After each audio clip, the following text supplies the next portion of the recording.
Hello everybody and welcome back to another video. Today I'm watching You'll Never Guess the Most Popular Internet Country Code by Mapmen. I'm not sure how they managed to stretch this out into an 11-minute video, but somehow they managed to get enough information about this to do that. So I'm interested in what the most popular one is. Link to the original video will of course be down in the description below. www.welcometomapmen.com. We're the men.org, and here's the .map/titles. Mapmen, mapmen, mapmen. Today's programme is about a map of the internet. Hang on, we did that last time. Yes, but that was a different map of the internet. Is it different enough that we won't repeat ourselves and the story will still feel completely unique and compelling? Absolutely. Oh, go on then. This map shows all the registered CCTLDs on the DNS system. CC what? Yes. Before we get to... Okay, this really confused me for a second. I was gonna say what the hell is this, but it's just a very weirdly looking map. Where the hell is Argentina? What the hell is this? This map is messing with my head. I'm just gonna move on. We need a crash course in the internet. Strap in. Oops.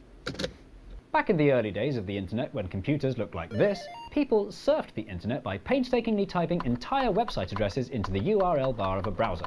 The words in this web address are known as a domain name, and every single one is stored on something called the Domain Name System, or DNS. The DNS does one very important job. It translates memorable website they're actually addresses explaining into the all of this. unmemorable IP addresses made up of numbers and dots that computers use to communicate and access websites. This worked fine for the first few years, but as the early internet grew, it became clear that this system wouldn't be able to cope Yeah, with eventually demand. at some point In the you're gonna have to 1980s, get a something California-based better. super geek called John Postel figured out a way of streamlining this clunky system, and what he did was so important it would eventually earn him the nickname God of the Internet. John broke down the DNS into a hierarchical system that commands could flow through without getting all clogged up. And to make it work, every website now included something called a TLD, or top-level domain. The TLD is the flourish after the dot that describes the type of website you're looking at. The first 6 to be included were .gov, Government-y, .edu, education-y, .net, internet-y, .mil, military-y, .org, relating to non-profit organs, and by far most famously, .com. commercially / absolutely anything-y. Most computer Probably the scientists most at the known time one, felt that these .com. 6 top-level domains was plenty to be getting on with. But John Postel was no most computer scientist. He cleverly envisaged the future and predicted that the internet would spread around the world, one day being used by as many as 4,000 people. So, to stop the 6 TLDs getting overcrowded with websites, in 1985 he invented a new subcategory, the Country Code Top-Level Domain, or CCTLD. CCTLDs work like the +44 So dialing now we code get you to have the actual point of the video. put on a phone number when calling the UK from abroad. Like this. The country code TLD is this bit, which comes before the slash, after the dot, and sometimes, depending on the country, after another TLD, such as the co in .co.uk or the com in .com.au. The important thing is, the country code always has 2 letters. Most people don't give a second, let alone a third thought to these codes, but because we love countries, And because we have a vested interest in the internet, we've gone and given at least 4 thoughts to them. and it turns out country code top-level domains are a fascinating mess. There are 195 UN recognised countries, so there should be 195 country code TLDs. There definitely isn't. But there are 308! Why so many? Oh. Who was responsible for giving out all these codes? I thought it would be Helpfully less, for our not costume more. budget, it was John Postel again, Rather than come up with a 2-letter code for every country himself, which would have taken at least half an hour. John took the easy route and found a pre-existing list, the catchily titled ISO 3166-1, which had been invented in the 70s for the purposes of post. And because it was for post, it also included a lot of islands that weren't strictly speaking countries. Oh. Some of the extra non-country country codes included Antarctica, Ac, United States Minor Outlying Islands, extra non-country country Antarctica codes has a included country Antarctica, code? ac, United States Minor Outlying Islands, and St. Helena. shh. Sorry, St. Helena. So the internet, just like the real world, was now divided into countries, and that didn't... Oh, I see Germany has 2, DE and DD, because Germany was split into 2. Oh, and Czechoslovakia has just CZ, because it was one country, but now it's 2 countries. And of course, there's a lot of countries that just didn't exist at this point. Mainly ones that were under Soviet rule and occupation, basically. cause any problems at all. Oh, did it! John Postel had just split the planet up into codes and immediately ran into a problem. This country. The existing code from the Oh, ISO yeah, list the was UK. GB. But Britain already had its own academic network, called Janet, which used .uk. So, to save faff, he let Britain keep its non-ISO code .uk, which was very sensible because GB stands for Great Britain and excludes Northern Ireland, and UK doesn't. Oh. Incidentally, it took the driving in another country stickers I was people not aware several of that. decades to catch up. Even more sensibly, Postel also predicted that in the future there'd be plenty more potential problems where this one came from. So he set up the International Corporation for Assigned Names and Numbers, ICANN, in case I can't do the job anymore. And it's a good thing he did, because after his ungodly death in 1998, his prediction of future disagreements came predictably true. Some places that had no business being included on a list of country codes demanded to be added, such as the EU, which is in fact several countries. Oh. Another headache yeah. for ICANN was the world map kept changing. They had to add new country codes for new countries. And they had to remove country codes for now defunct countries. Defunctories. But one code they curiously didn't retire was .su, the Soviet Union. Even though the Soviet Union still stopped being a exists? thing in 1991, and the 15 countries it broke up into all got their own lovely codes in 1994, pressure from lobbyists who always quite liked the Soviet Union persuaded ICANN to keep the old Soviet domain, just in case. Most are now nasty scamming sites, so if you're thinking about surfing the .su Yep, web, make not sure going your there then. antivirus is good and up to date. Oh, when can we look at that really interesting looking map? Right away. This world map shows the size of each country what is this? adjusted to reflect the number of country code domain websites that are registered there. The first thing you notice is that some countries are alarmingly So the most massively is bigger Germany? than they are in real life. The UK, Netherlands and Germany, for example.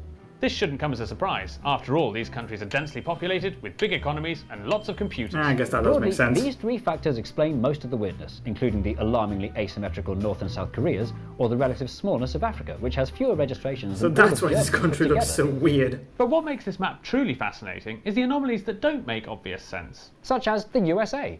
Why is the world's largest economy so shrivelly small? Yeah. .us is, surprisingly, one of the developed world's least used CCTLDs. The USA, which often considers itself the world's default country, has selfishly adopted the supposedly international TLD .com as their own. As the inventors of the country code Oh. themselves, the way they see it, country codes Yeah, to be honest, I've never been on a single site which used .us. Yeah, I've never been on a site like that. are only required for websites that fall into the niche category of foreign. Perhaps the biggest mystery is, what on this map of Earth is this massive island country with nearly 25 million domains, the highest of all, with the country code Oh. .tk? I didn't Turkey? even notice Turkey's that. not an island. Torquay? Torquay doesn't have a K. So where is it? Tokelau. Never heard of it. Neither have I. Neither have you. Tokelau is a minuscule island chain in the Pacific. You're with a telling, you're telling me a tiny island in the middle of nowhere is the most popular internet country code? How the hell is that possible? area of 4 square miles, a fifth the size of Torquay. It's not even a country, but a territory of New Zealand. And the CIA says it has the smallest economy in the world. It has the smallest economy in the world. It's so remote that it was the last place on Earth to be connected to the telephone in 1997. So why does this place have more domains under management than anywhere else? To understand that, you need to understand the most important rule when it comes to country codes. Which is? That there are no rules. It's up to each individual Oh. country to come up with its own policy for how its CCTLD is used. Some countries are strict, only letting their own residents register, but others allow their CCTLDs to be used by anyone who wants them from anywhere on the planet. So why do so many people want to use Tokelau's letters, and why does Tokelau want to let them? Because money, and because money. In 2001, a Just Dutch tech money. entrepreneur called Joost Zuurbier offered to pay the Tokelauan government to let him give away .tk domains for free in exchange for hosting ads. Win-win-win. Unfortunately, this resulted in Oh. .tk being used for millions of temporary domains by spammers, phishers and cybercriminals. Which is why, rounded up to the nearest 1%, 100% of all .tk websites are registered to people who are not really in Tokelau and have never actually been there. As recently as November 2023, .tk's free domains were discontinued, meaning this map is already out of date, and Tokelau will Oh, have to good. find another way to literally put themselves on the map. But other countries didn't have to work so They hard to probably get a never similar will. slice of the action, because the 2-letter codes they got given were like a winning lottery ticket. Just up the road from Tokelau, the tiny island nation of Tuvalu noticed that their 2 letters, .tv, might be very desirable to television and gaming websites. Oh. So in 1995 they started selling their domain to sites like twitch.tv, earning them a handsome $10 million a year, even though less than half the country has access to No the internet. way. Meanwhile, in North Africa, the nation of Libya noticed that their letters, .ly, sounded like an adverb. So they sold their catchy sounding domain to sites like Bitly, The Federated States of Micronesia sold theirs to radio stations, Djibouti to their disc FM, jockeys, oh. and a whole host of other countries that sound like things, theirs Wait, to I saw radio YouTube stations, there for a Djibouti second. to their disc jockeys, and a whole host Used by YouTube when they shorten their URLs. You can't spell YouTube without B, otherwise it'd be YouTube. Huh, so even Belgium somehow got it on the action. GG. Someone has a code called GG. Wow. Awesome. sound like things have been playing the same domain name fame game. What this Okay, I'm map not shows checking all best of those. is that the success of a CCTLD is a reflection of that country's power, history, governance, and good luck. And name. But what staring at this map makes Mainly us good wonder is, luck. why should the internet even need country codes? Isn't the idea of dividing the planet by nation states so 20th century and the opposite of what the internet is supposed to be about? The answer is, who cares? These days, Yeah. it's perishingly rare that you ever find a website by typing in the URL yourself. With such little attention paid to the URL, it might as well be random letters and numbers that only computers understand, just like it used to be. And this may well be why nonsensical TLDs have been allowed to flourish, and not just the country codes. The 6 TLDs we started with Yeah, pretty much anytime I have to type in an actual URL, it ends with .com or .gov. One of those two. Everything else I pretty much just never use. have now expanded to 1,500, and they're no longer limited to 3 letters, allowing such terrific specifics as .cat, .ninja, .pizza, and .unicorn. So who knows what TLDs and CCTLDs will look like in the internet of a billion years in the future. Well, if it carries on like this, there probably won't be any typing at all, and the internet will just come at you like wasps. Oh, I can only imagine what they would use. It's probably just going to be a bunch of brain rot used for the codes. I can only imagine someone typing in a URL that ends with .riz, .sigma, or ugh, god, just saying that hurts my brain. So the most popular, legitimate one would have to be Germany. .de, because the .tk, it became a scam, so it's no longer a part of this, it's not counted. So it's Germany. Germany wins. Although China will probably soon overtake them. That would not be surprising. Well, anyway, I hope you enjoyed the video. If you did, consider subscribing and leaving a like. If you're interested, why not watch this video right here? And with that, I hope I'll see you in the next video.